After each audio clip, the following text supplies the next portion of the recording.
opposite Queen Cinema ti rí Sofeco gàdàgàdà báyìí lè ti máa rí Sofeco ẹ lọ bá wọn náà kẹ́ bá wọn lò ojú òní tì. Alhaji Luku Jazz ẹ káàbọ̀ sórí ìkànnì aláràgbà ìdá àdúpẹ́ púpọ̀ ní ọwọ́ yín yóò mọ̀ ju gbogbo wa ṣe. Ẹ jẹ́ ká gbọ́ eléyìí náà kó tó di pé a wà bẹ̀rẹ̀ lóní pẹrẹwu. Kí láti máa ṣayé yìí sí o kò yé mi. Àbọ̀sẹ̀dé ọ̀rọ̀ rẹ̀ ò ní rojú. Aláyọ̀ká ọ̀rọ̀ rẹ̀ ò ní rojú. Àbọ̀sẹ̀dé ọ̀rọ̀ rẹ̀ ò ní rojú o. Aláyọ̀ká ọ̀rọ̀ rẹ̀ ò ní rojú. Alábọ̀sẹ̀dé ọ̀rọ̀ rẹ̀ ò ní tẹ́kún láyé. Aláyọ̀ká ọ̀rọ̀ rẹ̀ ò ní tẹ́kún. Orí inú rẹ̀ ò ní má tó jẹjẹ́ ọ̀ má ní jáde ipò àgbẹ̀ o. Àbọ̀sẹ̀dé ọ̀rọ̀ rẹ̀ ò ní rojú. Aláyọ̀ká ọ̀rọ̀ rẹ̀ ò ní tẹ́kún sẹ́. Alábọ̀sẹ̀dé ọ̀rọ̀ rẹ̀ ò ní jẹkún. Aláyọ̀ká ọ̀rọ̀ rẹ̀ ò ní tẹ́kún. Àní yèyé àwa ọ̀rọ̀ rẹ̀ ò ní tẹ́kún. Àbọ̀sẹ̀dé ọ̀rọ̀ rẹ̀ ò ní rojú o. Àbọ̀sẹ̀dé ọ̀rọ̀ rẹ̀ ò ní tẹ́kún. Tẹ́tí sọ mo ní ọ̀rọ̀ rẹ̀ ò ní tẹ́kún o. Alábọ̀sẹ̀dé ọ̀rọ̀ rẹ̀ ò ní tẹ́kún. Sórí orí inú rẹ̀ ò ní bá tó dé jẹ́ ọ̀wọ́ ní ìgbàwé ọ̀sán kankan. Àbọ̀sẹ̀dé ọ̀rọ̀ rẹ̀ ò ní tẹ́kún. Aláyọ̀ká ọ̀rọ̀ rẹ̀ ò ní rújú o. Àbọ̀sẹ̀dé. Gbogbo wa pátápátá ọ̀rọ̀ wa ò ní rújú ọ̀rọ̀ wa ò ní tẹ́kún láṣẹ Elédùmarè. Gẹ́gẹ́ bí ìsọ̀lẹ̀ kan pé kò sí ètò ní ọ̀la Queen yìí máa wà ní kíláàsì kọ́lọ́ ń ṣàánú wa nílùú òyìnbó ni Queen máa wà ní kíláàsì kó lè dá náà ni abádẹ̀ ti dé kíláàsì láti aago 7 àárọ̀ ó di alẹ́ gbẹ̀ngbẹ̀ngbẹ̀n aago 5 níyì Ògúndípẹ̀ tèmi nìkan láti ìlú London àwọn tèmi nìyẹn mo rántí ọjọ́ tá a jọ lọ sí bóun náà ṣe pé ibi tá a ti lọ ra bọ́gà bí n tẹ̀ morúkọ area yẹn ní London Peckham a lọ sí London nígbà mo lọ sí London yẹn wọ́n gbé mi jáde ẹ wo gbogbo ẹ̀yin tẹ̀ ń dùn mí nínú mo máa ń sọ pé ìdùnnú àti ayọ̀ kò ní wọ́n lẹ̀dẹ̀ yín èmi bá ti ń rojọ́ ẹni bí ń mọ rojọ́ ẹni re ni ń mọ rò títí ayé ni mo dúpẹ́ o níyì Ògúndípẹ̀ àdúpẹ́ pọ̀ lọ́wọ́ yín bákan náà níyì Ògúnníyì ẹ̀yin náà ní dààmú níyì Ògúnníyì àwọn ni wọ́n gbé mi lọ sí Peckham níbi tí wọ́n ti gbé mi lọ jẹun yóò dà kò ní bàjẹ́ Isiaka Akinyìn o Toyib ẹ̀yin náà ẹ káàbọ̀ sórí kan ní Àyìndé bákan náà ni mo kí ẹni mi wọ́n kàn rẹ́rìn músẹ́músẹ́ ni ó dáa wọ́n ní ẹni Ọlọ́run mọ̀ ẹ ṣe ojú òní tìyín àdẹ̀kọ́ àjọṣe iwájúwájú náà ni ọ̀pá ibi tí yóò mọ ọrẹ́ sí àní dààmú láṣẹ Elédùmarè mo dúpẹ́ lọ́wọ́ yín o mo dúpẹ́ pé òkun yóò dà kò ní bàjẹ́ ó dẹ̀ yín èèyàn wa nílé gẹ́gẹ́ mo máa ń sọ yìí pé wọ́n ní straight to the point ìyẹn ni pé ká lọ sí ọ̀gangan ọ̀rọ̀ ìyẹn ni pé ká sojú abẹ níkò straight to the point kí la mọ̀ gbéyàwó lónìí ọ̀kánjúà àtẹnujẹ ẹ wò pé kí ló fa eléyìí oríṣiríṣi nǹkan ló ṣẹlẹ̀ tí mo sì máa sọ fún wa o àwọn nǹkan kan ṣẹlẹ̀ tó jẹ́ pé pàápàá jùlọ àwọn táwa nílùú òyìnbó eléyìí bá wa wí ó bá wa wí gidigidi gan ni mi ò ní ṣe àfihàn fídíò yẹn ṣùgbọ́n màá play ẹ̀ débi pé gbogbo ala máa gbọ́ torí pé ọlọ́pàá ni mi ní ṣàfihàn fídíò ẹ̀ ọlọ́pàá ni ṣùgbọ́n nǹkan tí mo fẹ́ ká ṣe rèé gbogbo fídíò tí bá play lónìí ẹ jẹ́ kí a fi kọ́ ẹ̀kọ́ torí mi náà mo rí 1 or 2 things tí mo kọ́ nínú ẹ̀ ẹ jẹ́ kọ́kọ́ sọ eléyìí orí yẹn ló yẹ kí kọ́ fi bẹ̀rẹ̀ pé mi ò mọ̀ pójú ogun láyé mi ò bá ti múra sílẹ̀ má ti mú ìbọn ọkọ̀ àti àdá ṣùgbọ́n kí n tó lọ síbẹ̀ yẹn ẹ jẹ́ kó sọ eléyìí arábìnrin kan wà lórí ayélujára ṣàgbọ́n mo sọ lẹ́ẹ̀kan mo ní ọ̀kánjúà àtẹnujẹ òun la máa gbéyẹ̀wò lónìí ṣùgbọ́n kí n tó lọ síbi arábìnrin tí mo ló wà lórí ayélujára mo máa sọ fún wa lọ́pọ̀ ìgbà yìí pé ọ̀pọ̀lọpọ̀ ni àwọn tó jẹ́ pé a lot of people ẹ mọ̀ pé èmi náà wà lórí ayélujára o èmi náà wà ń bẹ̀ àwọn kan lọ sórí ayélujára láti ṣe ohun tó tọ́ àti tó yẹ ohun tó dẹ̀ gbé ayélujára sílẹ̀ fún ni pé àwọn tó jẹ́ pé àti ríra ti pẹ́ to connect back together àbí àwọn tó jẹ́ pé bóyá we went to the same school we lost each other àbí wà á ríra mọ́ just to connect each other or to do the business ṣùgbọ́n business tó ń fi ayélujára ṣe ní ìsìn wọ́n fi ń pààyàn wọ́n fi ń ba ayé èèyàn jẹ́ ìyẹn ló pọ̀ jù oore tó ń fi ayélujára ṣe kò pọ̀ ṣẹbẹ́mi náà wà ń bẹ̀ ibẹ̀ lẹ ti ń wò mí ṣùgbọ́n èmi Abọ́sẹ̀dé mo ta ká òṣìdá mi ò ní bá tọmọlàkejì mi jẹ́ láyé mi nítorí pé ọ̀pọ̀lọpọ̀ ló wà lórí ayélujára tó jẹ́ pé ìwà burúkú òun ni wọ́n fi ayélujára ṣe ní mo ṣe máa ń sọ fún wa pé ẹ jẹ́ kí gbogbo wa ẹ jẹ́ kí a ṣọ́ra ayélujára àwọn tó dá sílẹ̀ wọ́n dá sílẹ̀ pé àwọn èèyàn lè fi ṣe business wọ́n dá sílẹ̀ fún connections ṣùgbọ́n wọn ò dá sílẹ̀ fún pé ká fi bàtàrà wa jẹ́ bọ̀tọ̀ ọ̀pọ̀lọpọ̀ wa pàápàá jùlọ àwa Africans àwa dúdú àwa la dẹ̀ ṣe nǹkan yẹn jù àwa là ń ṣe jù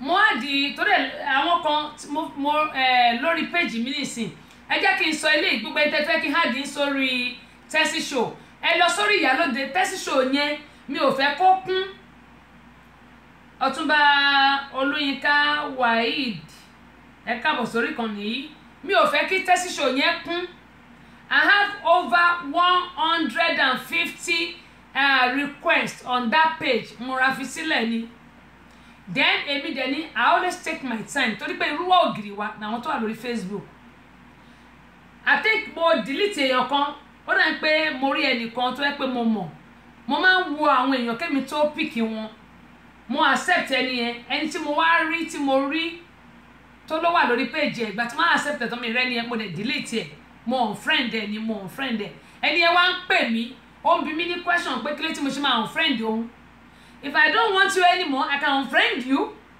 and that's not a big deal then tí n bá ti wọrí page èèyàn tí n bá rí pé jargons ló wà ń bẹ̀ bóyá wọ́n ń polówó ọjà lórí page ẹni I'm not going to accept you that's for me because I have a radio station you can come and advert on my radio rather to put you on my page and you'll be advertising on it I don't do it bó bá fẹ́ jẹ́ ọ̀rẹ́ mi tí n bá rí pọ́n advertise lórí page ẹ I'm not going to accept you I don't do it torí àwọn ẹlòmíì wọ́n máa inbox mi pé oh they accept mi máa sọ fún wọn tí bá ti wọ́n bá ti polówó lórí page ẹ mi ò lè gbà ẹ́ or else wá polówó lọ́dọ̀ tèmi I have a radio station both home and abroad mo dẹ̀ sọ pé station wa FM wa ní agbára Ọlọ́run kí ọdún yìí tó délẹ̀ sí January radio station wa FM wa ó máa dúró ní agbára Ọlọ́run FM station wa ó máa dúró worldwide dẹ̀ ní worldwide tá bá ń gbọ́ worldwide gbogbo àgbáńlá ayé ni so people all over the world will be working on the radio station kò ní jẹ́ pé bóyá America nìkan Naija ni o Canada ni o London ni o we have people now tó yẹ pé wọ́n bẹ̀rẹ̀ sí ṣiṣẹ́ lórí radio station yẹn kí ọdún tó délẹ̀ sí January lágbára Ọlọ́run torí pé kò sí nǹkan tí wọ́n lè dàṣe lẹ́yìn Ọlọ́run ẹ̀yin tẹ́ bá dẹ̀ wá interested then you can contact me tẹ́ fẹ́ ṣiṣẹ́ lórí radio you can contact me this one is FM radio kì í ṣe torí eléyìí tá à ń ṣe yìí the FM radio itself is coming out soon watch out get me sọ pé tí n bá ti rí pé wọ́n ti ń polówó lórí page yẹn I'm not going to accept you eléyìí kì í ṣe ìgbéraga kì í ṣe ìgbéraga ẹ̀yin èèyàn mi I'm not going to accept you torí pé irúwọ́ ògiri wa ló wà lórí ayélujára ó ní sọ pé a gbọ́dọ̀ ṣọ́ra Tèmilọ́lá àyọ̀káde méjì èwo lẹ̀rù ń bà ẹ káàbọ̀ sórí ìkànnì Aláràgbàyídá lágbára Ọlọ́run àwọ̀ gbogbo ò ní bàjẹ́ o akíkanjú ọmọ ńlá ẹ̀yin náà ẹ káàbọ̀ sórí ìkànnì yìí ẹ máa bá mi share fídíò yìí kẹ́pẹ́ sọ̀rọ̀ wípé orí ayélujára oríṣiríṣi nǹkan ni wọ́n fi ń ṣe nísìnyí gbogbo a ní láti ṣọ́ra àtèmi náà tí mò ń sọ̀rọ̀ arábìnrin kan ó wà lórí ayélujára orúkọ ẹ̀ Ganiyat mo sọ bó o bá ṣe nǹkan tí ò dáa màá sọ síta bó bá lè ṣe nǹkan tó dáa màá sọ síta arábìnrin yìí ṣẹ́rí àwa tí especially àwọn tá máa ń là ń send prayer káàkiri it's not a bad thing láti send this prayer torí àwọn èèyàn náà máa ń send prayer sí mi náà àmì o Tèmilọ́lá Ayọ̀káde àmì o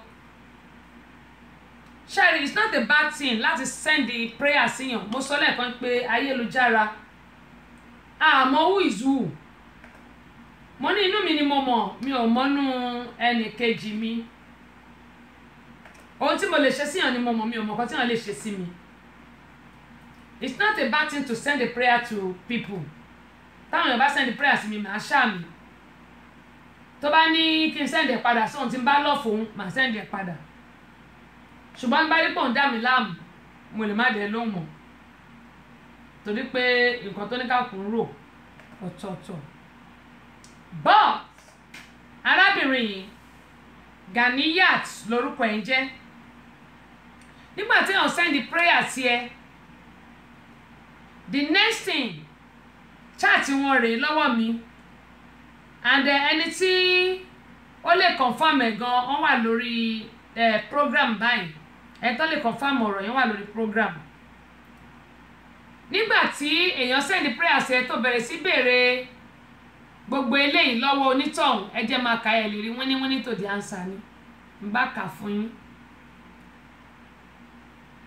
obìnrin ni Ganiyat ṣé mo pé ọ̀pọ̀lọpọ̀ wa ló jẹ́ pé real picture wa kọ́ la máa ń gbé sórí àwọn social media wàárẹ̀ lòmíì lórí Instagram èmi rè Truecaller èmi lélẹ̀ tẹ̀ ń wò yìí Truecaller Abọ́sẹ̀dé lélẹ̀ ẹlòmíì á lọ gbé bèbí Kingsway àbí gbogbo makeup ayé tán ti ṣe á lọ gbé sórí page ẹ̀ àwọn èèyàn máa rò pé bó ṣe rí nìyẹn ní lè rí ní rí onítọ̀hún ní mọ orí èèyàn tó jẹ́ then wọ́n sẹ́ndì prayer sí the next thing tó dẹ̀ máa bẹ̀rẹ̀ sí béèrè lọ́wọ́ ẹni tó sẹ́ndì prayer sí ni pé òun fẹ́ béèrè pé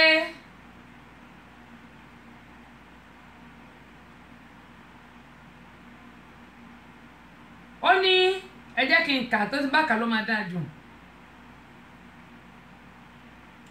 ó béèrè pé ṣóun lè rí family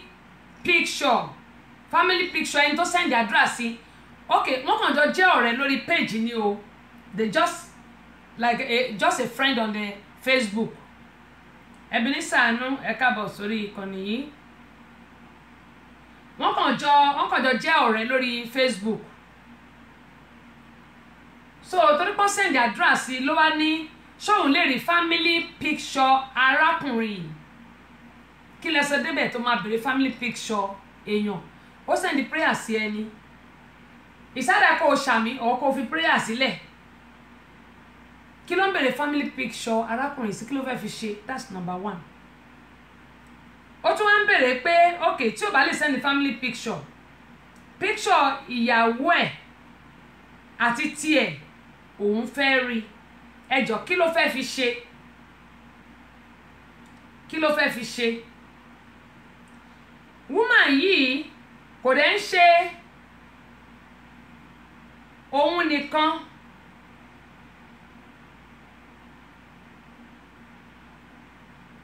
kì í ṣe òun nìkan ló máa ń ṣerú nǹkan báyìí lórí ayélujára Ẹ̀dà Clement láti France ẹ̀ka lẹ́sà mo ti ẹ̀ṣẹ̀ ṣí àsọ̀rí péjì yín ni ẹ ṣé gan ni ẹ̀gbọ́n mi ojú òní tì yín so woman yẹn ló wá ní òkè lórí pé wọ́n kàn send the prayer sí ni o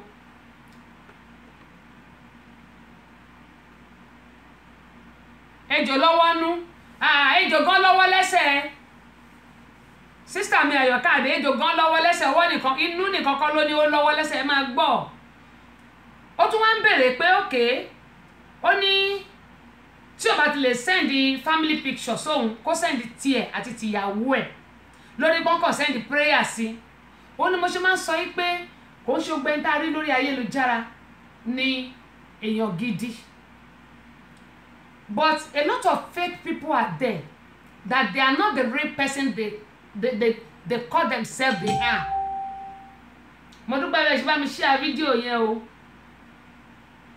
so lẹ́yìn tó bèrè eléyìí ló bá tún ní òkè tó bá lè send picture wa àtìyàwó ẹ picture ọmọ ẹ ń kọ́ ẹ jọ̀ọ́ ẹ sọ fún mi what does she want to do with all this stupid question tó ń béèrè lórí pé they just send a prayer to you ó ní mo ṣe sọ pé gbogbo apátátá a ní láti máa ṣọ́ra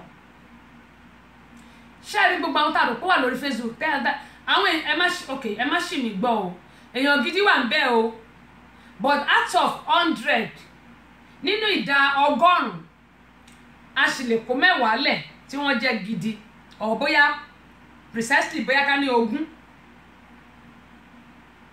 ṣùgbọ́n àwọn tí ò dá ló pọ̀ jù èmi ò mọnú èèyàn nú ara mi ni mo mọ̀ nǹkan tí mo lè ṣe ni mo mọ̀ mi ò mọnú ẹnì kejì mi ṣùgbọ́n mi máa ń sọ pé tá a bá rí nǹkan torí òní kọ́ torí ẹlòmí lè tún fẹ́ kó sírú irú nǹkan báyẹn lèmi ṣe máa ń sọ síta ipe ẹ jẹ́ ká kọ́gbọ́n ká kẹ́kọ̀ọ́ ṣe mọ́ ní tẹ́nìkan bá jì sí kòtò kó kọ́ wọn ará yòókù lọ́gbọ́n ní gbogbo àwọn oníjì sí kòtò à ń jì sọ́fìn ayé Adé Heritage Thomas ẹ káàbọ̀ sórí ìkànnì Aláràgbàyídá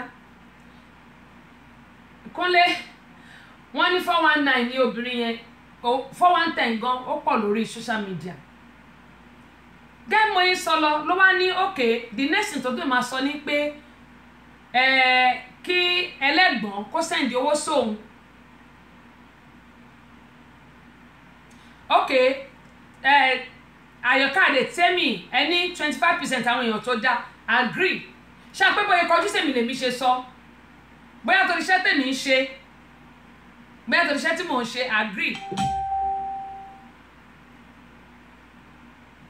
agree gbogbo bẹ́ẹ̀ ṣe ń ju ni mo ṣe ń rí o agree lẹ́sẹ̀ 25 èmi sọ pé bóyá bíi 10 àbí 20 mo ní 10 àbí 20 okay lẹ́sẹ̀ 25 mo agree torí pé one bad apple spoil the rest yẹn ni pé apple kan oṣù tí òun ló ń bá ìtókù jẹ just like àwọn pastors náà àwọn àáfàá náà ni tó jẹ́ pé ìkànnù wọn tí ò da ló ń bá àwọn tó kù jẹ òun náà ni ọ̀rọ̀ ilé ayé yìí ṣùgbọ́n gbogbo wa ká máa rò ó pé ká máa rántí pé ilé ayé a máa kó ǹbẹ̀ ìjọ kan ohun tá a bá dẹ̀ ṣe náà la máa gbà àwọn ọmọ tá a bí ń kọ́ kí la fẹ́ kó ṣẹlẹ̀ sáwọn ọmọ wa nígbẹ̀yìn nígbà tó wà lórí ayélujára tó ń béèrè picture family èèyàn ò ń béèrè picture Randa, good afternoon, how are you doing? Welcome on board. I really appreciate you for joining me. How is everybody? Thank you for joining me. Franco, welcome on board also. I really appreciate you for joining me. Anyway, Randa, I know you don't understand. You love my hair. Thank you so much. I'm so grateful. Thank you. What I'm talking about is about some people on the Facebook. Before I twist it back to my language, Franco, I know you are not Yoruba also. Anyway, let me just say this before I twist it back to my language.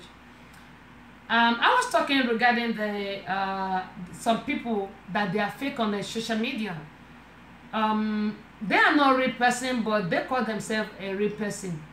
There's a actual lady on a Facebook that they send a prayer, like a voice prayer to, and what she did is after listening to the prayer, she then she started asking the question from the guy that sent the prayer that she want the picture of his family, the family picture.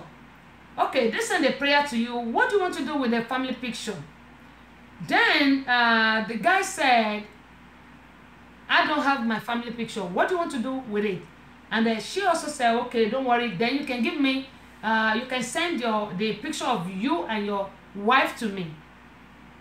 The guy said, no. What do you want to use my picture with my wife, me and my wife picture? What do you want to use it for? And she said she just want to see it. Then the guy refused, and then the lady continued asking for the guys and the children picture. That's what I was talking about. That there's a lot of people on the social media they are fake. They are not real. Even some people would put a picture that is not their own picture. They put it on Facebook or any social media, Instagram, Twitter, YouTube, Google. A lot of them are doing that. We have a lot of fake people. That's why I'm trying to tell everybody that we need to be very, very careful. This lady, her name is Ganiyat. That name might be real, that name might be not. But I'm trying to let everybody know that we need to be very, very careful on the social media. That's what I was talking about. But I'm going to twist it, Rhonda, so that you can understand what I'm, a little bit of what I'm talking about. And Franco, I'm going to twist it back to my darling. Adúpẹ́ lọ́wọ́ gbẹ̀yìn tí ẹ tún ti darapọ̀ mọ́ wa lórí ètò yìí. Tẹ́mi wọ́n ní ogun fẹ́ bẹ̀rẹ̀ nìyẹn. Ó dáa, wọ́n ní àfẹsẹ̀ fẹ́ gílẹ̀ ẹ̀kọ́ yìí ná. Okay. Òun náà ni mo ṣe ń sọ fún wa. Randa, okay, wonderful. I got that. Bùkúnmi Àtilọ́lá láti Fresh FM. Sister mi káàbọ̀ sórí kan wá ní tẹnugbóbi ẹ̀dẹ̀kú palẹ̀mọ́ November Adéláyà àti àlàáfíà. Wọ́n ní ẹ kú iṣẹ́ o, ìyàwó Agbáṣàgà, yes ma, Ìyáródeyọ̀, ẹ̀yin náà káàbọ̀ sórí kan ni. Randa, true, yeah, that's what I was talking about, because we need to be very, very careful. We need to be very, very careful. Anyway, ohun tí mo sọ nìyẹn. Now ẹ̀gbọ́n wa yìí ó wá ń bèrè pé kó fún òun lówó, and the lady was asking for money after a long conversation, and then she was asking for money, and the guy said, what money? For what? That's why I'm trying to let everybody know. Her name is Ganiyat. She's on Facebook. Her name is Ganiyat. And the picture that she put there, it might not be a real picture. And I've already said before, there's this lady that said she's selling Brazilian hair on Facebook with a necklace, which she actually took some people's money, and then she deactivates her social media and the Facebook. She deactivates herself from Facebook. The phone number that she was using, they couldn't get her on the phone anymore. So I'm trying to let everybody know that we need to be very, very careful. Every one of us, including me, àtèmi náà, a ní láti ṣọ́ra, ká ṣọ́ra, nítorí pé oríṣiríṣi ló wà nílé ayé. Kò sí tá ti káàdì alẹ́ o. Ẹni tó ní Gani lòun jẹ́ Ganiyat jàre, ó lè má jẹ́ Ganiyat, gẹ́gẹ́ mo sọ. She might be using another name. Ṣùgbọ́n ẹ jẹ́ ká ṣọ́ra, ká dẹ̀ mọ ẹni tí à ń bá tò. Gẹ́gẹ́ mo sọ pé àtẹnujẹ là ń sọ̀rọ̀ lé lórí lónìí. Àtẹnujẹ, kí là ń pè látẹnujẹ? Wọ́n ní àtẹnujẹ ó máa ń pààyàn. Kò sí nǹkan tí ẹlòmíràn kò lè jẹ. Tó bá gbé nǹkan lẹ̀ á kàn gbà. Tó bá rí eléyìí á gbà. Tó bá rí tọ̀hún á gbà. Wọ́n ní àtẹnujẹ ló pa Súlè Gbìrà. Tá bá gbọ́ àwọn tá bá ti ka ìwé yẹn, Súlè Gbìrà nínú owó ẹ̀jẹ̀. Wọ́n ní àtẹnujẹ òun ló pa Súlè Gbìrà. Mi ò mọ̀rí kan kò sí nínú ọ̀rọ̀ àtẹnujẹ. ilé ayé yìí kì í ṣe gbogbo nǹkan tá a bá rí báyìí la gbọ́dọ̀ máa gbà lọ́wọ́ àwọn èèyàn, kì í ṣe gbogbo nǹkan tá a bá rí eléyìí jẹ́lẹ̀ mú láti gbà tòun jẹ́lẹ̀ mú láti gbà no. Ẹ jẹ́ kí a máa ṣọ́ra, ẹ jẹ́ kí a máa ṣọ́ra, kì í ṣe gbogbo nǹkan tá a bá rí báyìí náà ni èèyàn gbọ́dọ̀ máa gbà ká máa ní à ń jẹ. Bákan náà àtẹnujẹ àti ọ̀kánjúà ọmọ ìyá kan náà ni wọ́n. Nǹkan tá a bá ní kó máa tó kó tó wa, kó máa tẹ́ wa lọ́rùn. Mo fẹ́ dogún, mo fẹ́ dọgbọ̀n, mo fẹ́ dàbí lágbájá, mo fẹ́ dàbí tàmẹ̀dù. Orí kan náà kọ́ la jọ mú wáyé o, ṣùgbọ́n bàbá ti wáyé páàrí bẹ́ẹ̀ náà là á rí. Aṣáwádé ó tẹ̀tí lè jẹ́ pé orin Abọ́sẹ̀dé òun ni wọ́n fi ṣe. Aṣáwádé yóò máa wáyé ní on the 28th of this month ní Dublin. Mo kí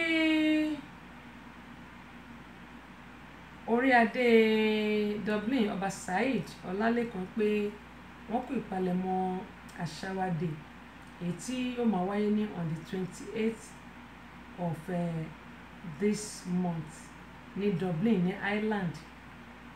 Gẹ́mọ̀ ẹ sọ orin Èmi Abọ́sẹ̀dé òun náà ni wọ́n fi ṣe tó jẹ́ pé inú mi sì ń dùn. Òun ni mo yẹ sọ pé irọ́ lẹ̀ ń pa Yorùbá ò lè parun, èké lẹ̀ ń ṣe Yorùbá ò lè parun, àtẹ́lẹwọ́ mo bá là mi ò mẹ́ni tó kọ́ ọ́, èké lẹ̀ ń ṣe Yorùbá ò lè parun. Níbo ló dẹ̀ wá ságbà báyìí? Okay. Irọ́ lẹ̀ ń pa Yorùbá ò lè parun, èké lẹ̀ ń ṣe Yorùbá ò lè parun. Irọ́ lẹ̀ ń pa Yorùbá ò lè parun, èké lẹ̀ ń ṣe Yorùbá ò lè parun, àtẹ́lẹwọ́ mo bá là mi ò mẹ́ni tó kọ́ ọ́, èké lẹ̀ ń ṣe Yorùbá ò lè parun. Irọ́ lẹ̀ ń pa Yorùbá ò lè parun, èké lẹ̀ ń ṣe Yorùbá ò lè parun. Irọ́ lẹ̀ ń pa Yorùbá ò lè parun, èké lẹ̀ ń ṣe Yorùbá ò lè parun, àtẹ́lẹwọ́ mo bá là mi ò mẹ́ni tó kọ́ ọ́, èké lẹ̀ ń ṣe Yorùbá ò lè parun. Irọ́ lẹ̀ ń pa Yorùbá ò lè parun, èké lẹ̀ ń ṣe Yorùbá ò lè parun. Irọ́ lẹ̀ ń pa Yorùbá ò lè parun, èké lẹ̀ ń ṣe Yorùbá ò lè parun, àtẹ́lẹwọ́ mo bá là mi ò mẹ́ni tó kọ́ ọ́, èké lẹ̀ ń ṣe Yorùbá ò lè parun. Irọ́ lẹ̀ ń. Ohun tí mo sọ ni pé orin àṣà Yorùbá òun náà ni wọ́n yọ nínú ẹ̀ tínú mi sì ń dùn. Òun ni wọ́n fi ṣe jíngù Aṣáwádé èyí tí ó máa wáyé ní on the 28th of this month ní Dublin ìyẹn ní Ireland. Mo kí gbogbo ẹ̀yin ọmọ Yorùbá tẹ́ wà nílùú Dublin o wípé ẹ kú ìpalẹ̀mọ́ Aṣáwádé, ọjọ́ yóò kò láyọ̀ láṣẹ Elédùmarè. Ojú a máa rọ́dùn o, wá ní fi eléyìí ní fi ṣàṣemọ́ o. Gẹ́mọ̀ yín sọ pé Yorùbá ló làṣà, Yorùbá ló níṣe, ọgbọ́n Yorùbá ń kọ́ òkèrè, ìmọ̀ Yorùbá kékeré kọ́. Mo kí gbogbo ẹ̀yin ọmọ Yorùbá tẹ́ wà ní ilẹ̀ Dublin ìyẹn ní Ireland lọ́hùn-ún wípé àṣọdúnmọ́dún báyìí òun náà ní í ṣe àwọ̀ àṣọdúnmọ́dún. Ẹ ti ṣe léyìí lágbára Ọlọ́run, ẹ tún ṣe ìmíì, ọjọ́ náà yóò sì kò láyọ̀ àti àlàáfíà. A sì sọ́ọ̀lù Olúgbìlé mo ti rí nígbà tẹ̀wọlé kábíyèsí Ọba Ṣọlá Akérèmísí. Mo yí ká ọ̀tún o, mo yí ká òsì o, kádípẹ́ lórí kí bàtà pẹ́ lẹ́sẹ̀. Olórí Aṣẹ́bí ìrùkẹ̀rẹ̀ yóò dókè ní àkú ìnáwó ọjọ́. Ojú wa yóò mọ ọrọ́dún, ojúde ọba kò ní bàjẹ́, òkè òkè báyìí náà ni ọlá gbogbo wa yóò mọ rẹ̀. Richard Williams mo kí yín o, ẹ̀ka òsèré kan nìyí. Àyọ̀káàdé wọn ní ó túmọ̀ sí ojú kòkòrò. Bẹ́ẹ̀ ni. Bákan náà Richard Williams wọ́n ní ẹ̀kú ẹ̀tọ́ o ẹ̀yin náà ẹ káàbọ̀. Sọ́ọ̀lì Olúgbìlé mo ti kí yín Oprana Fons òkè òkè láàmú lọ àní rẹlẹ̀ láṣẹ Elédùmarè. Kẹ́mọ̀ yín sọ pé tí ẹ bá gbàgbé mo ní àtẹnujẹ ọ̀kánjúà ọmọ ìyá ni wọ́n bólóúnjẹ ń jẹun alátẹnujẹ bí olóúnjẹ ò tiẹ̀ fẹ́ fún gbogbo ọ̀nà ló máa fẹ́ fi gbà ń bẹ̀ á ní fún mi jẹ bí wọ́n rán lóúnjẹ á tọ̀wọ̀ bí olóúnjẹ sì sọ pé rárá á takú síbẹ̀ ni gbogbo wa pátápátá ẹ jẹ́ ká ṣọ́ra ẹlòmíràn kò sí nǹkan kan tí ò lè jẹ ẹlòmíì á ti jẹ ògo ẹ̀ mọ́ oúnjẹ nítorí pé kò mọ̀ nǹkan tó fi sínú oúnjẹ àtẹnujẹ ò dára rárá ẹ jẹ́ ká ṣọ́ra fún àtẹnujẹ